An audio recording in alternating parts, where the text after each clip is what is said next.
Sobre las convulsiones.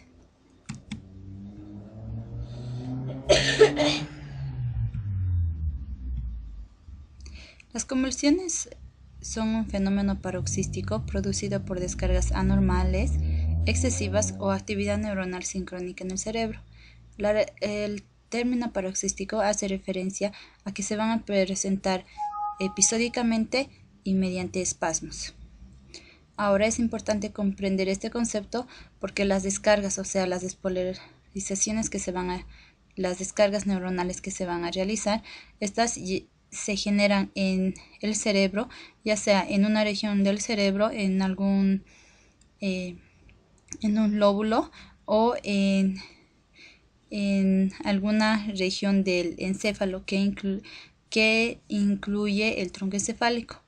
Ahora, como mencioné, paroxismo hace referencia a que se va a presentar episódicamente y va a presentar espasmos, ya sea espasmos de todo el cuerpo o de alguna región del cuerpo, como se ve en la imagen. Ahora, básicamente las convulsiones se clasifican en tres tipos: las focales, las generalizadas y las inciertas. Las focales focales o parciales hace referencia a que se origina en un hemisferio cerebral, mientras que las generalizadas se genera en cualquier parte del hemisferio cerebral y esta se comunica rápidamente al hemisferio opuesto, de manera que si la descarga se genera en el hemisferio derecho, esta descarga se transmite rápidamente al hemisferio izquierdo, produciendo así signos y síntomas generalizados, o sea, en todo el cuerpo. Y las inciertas, que sobre todo las inciertas son aquellas convulsiones o crisis que se generan, que empiezan como focales y pasan a ser generalizadas. De acuerdo a la clasificación, entonces, las focales a su vez se van a dividir en cuatro tipos, sobre todo de acuerdo al lóbulo en que se va a generar la descarga. De acuerdo a la región donde se va a generar la descarga, pueden ser motoras, cognitivas, sensitivas y autónomas, y los signos y síntomas que va a presentar se van a dar de acuerdo a estas cuatro clasificaciones. Por ejemplo, si la descarga va a ser de tipo motora, el paciente puede presentar espasmos, como por ejemplo espasmos en una parte de la cara o la flexión de una mano o la flexión de una mano, como se ve en la imagen. Y además las focales se dividen de acuerdo a si la persona que va a presentar la crisis convulsiva se va a encontrar consciente o inconsciente. De manera que la persona puede presentar, por ejemplo, una crisis focal de tipo motora con un espasmo en un lado de la cara y estar inconsciente mientras se presente esta crisis, de manera que cuando pase la crisis no va a recordar cómo o de qué ha presentado los espasmos o ha entrado en una crisis convulsiva, o en otro caso puede estar consciente y mientras se produce el espasmo de la cara, estar consciente de que se está produciendo esto. Ahora, las generalizadas se dividen básicamente en cuatro tipos: las de ausencia típicas y atípicas, y las tónico-clónicas y las mioclónicas. Las crisis o convulsiones de ausencia hace referencia a que no va a presentar los espasmos característicos de una convulsión, como se ve aquí en la imagen. Esto es un espasmo característico de las convulsiones que se presentan las tónico-clónicas, que son las más frecuentes. En este caso, las de ausencia hacen más referencia a una pérdida de o sea, no hay una crisis, no hay un espasmo de la persona, sino que más bien esta presenta más que todo signos focales, como la anterior positiva. Acá puede presentar algún movimiento de la mano, incluso al presentar signos focales similares a los otros, puede llegar a presentar simplemente una alteración en la visión, ver alucinaciones, una alteración en el olfato, percibir un olor que no es, o alteración subjetiva de miedo, o un déjà vu, etcétera. O sea, no presenta los espasmos característicos. Ahora, en estas crisis de ausencia hay las típicas y las atípicas. La diferencia entre estas dos básicamente es que en las atípicas los signos focales son más pronunciados y no llega a responder mucho a los anticonvulsivos. Ahora, las tonicoclónicas, que son las más frecuentes, son los típicos, el típico espasmo que presenta la persona, como se ve en la imagen. Se presenta estos espasmos de todo el cuerpo, se presenta de manera brusca, de manera que la persona llega a presentar un grito como un estallido, cae en el suelo y empieza a producir movimientos estereotipados de los brazos y de las piernas. Ahora, como esta contracción muscular es generalizada, la persona también presenta una contracción de los músculos laringeos y faringeos, y es por esto que puede presentar también cialorrea, relajación esfínteres, etcétera. Ahora, dentro de las tonicoclónicas hay las tónicas puras y las clónicas puras. Esto hace referencia, en las tónicas puras hay más contracción, o sea, una contracción de los músculos, y en las clónicas básicamente hay una relajación. El paciente se encuentra más relajado, episodios de relajación. Y de aquí que nacen las tonicoclónicas también, que son periodos de contracción y relajación. El cuerpo de la persona se contrae, se relaja, y esto hace que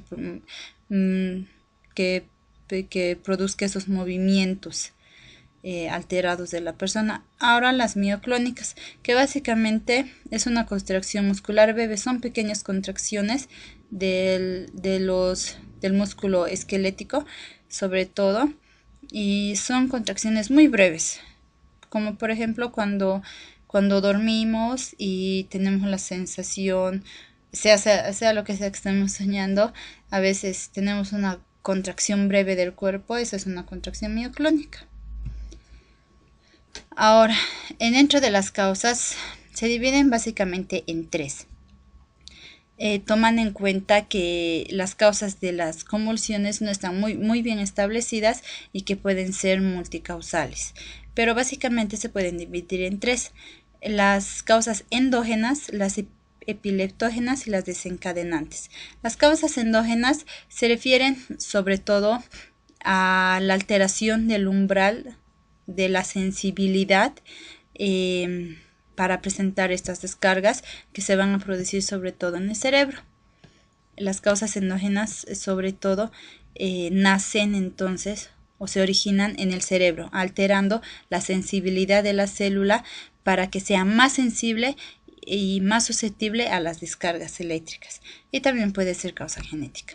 Los epileptógenos hace referencia básicamente a las lesiones externas que recibimos, por ejemplo, algún accidente, alguna agresión, que van a producir alteraciones anatomopatológicas permanentes en el sistema nervioso central.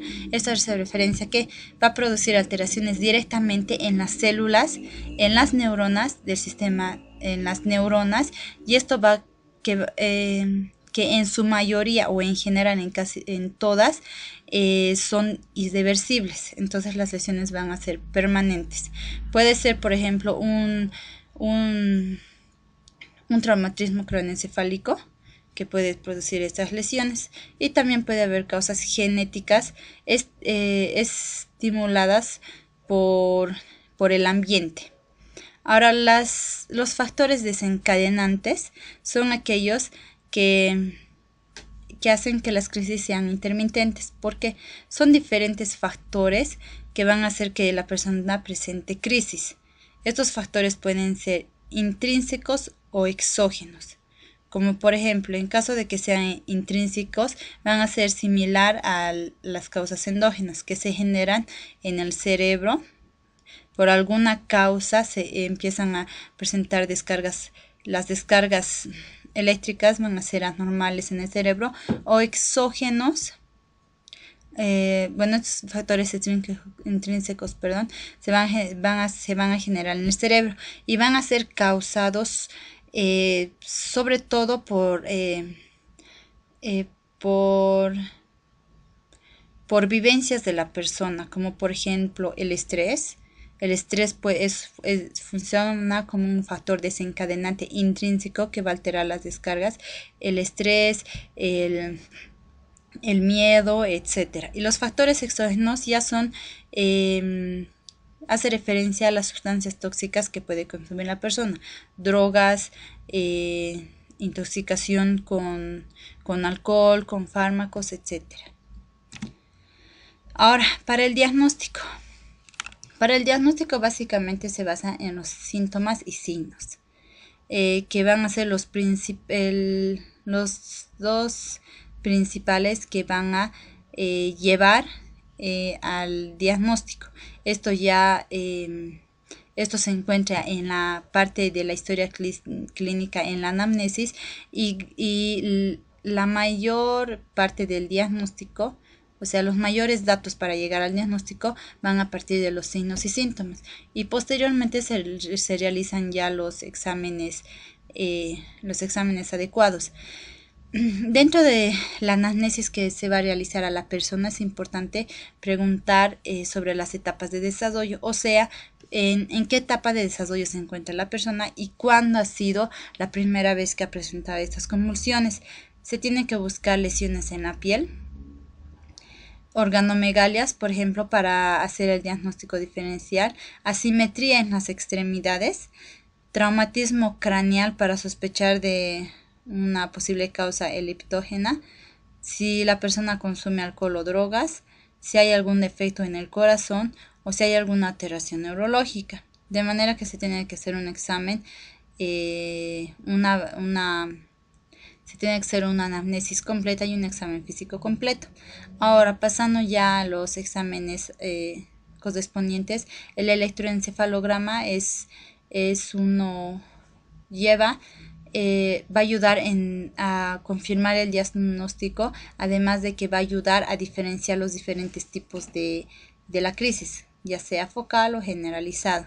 Y también se puede realizar tomografía y la resonancia magnética, que es más exacta que la tomografía y que va a mostrar alteraciones, sobre todo estructurales, en el cerebro que pueden ser causas de la crisis.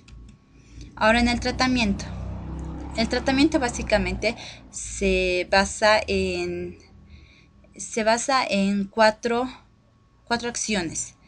Primero, que el tratamiento debe ser multimodal. No se basa solamente en una terapia, sino que tiene que ser una terapia ya basada en fármacos, consejería al paciente, seguimiento, etcétera. Además de que tiene que ser individualizado, porque cada persona es diferente, cada persona va a presentar otros factores o otras causas de la crisis convulsiva. Tiene que ser diseñado de manera que el doctor especialista va a hacer un seguimiento al paciente para poder diseñar su tratamiento y cuál es el más adecuado, supervisado además para ver si está funcionando este tratamiento, y debe ser periódico, lo que hace que la persona tenga que ir a consultar al paciente más de una vez, obviamente. Y el tratamiento farmacológico principal o de primera línea que se utiliza tanto en las focales como en las generalizadas es el ácido valproico.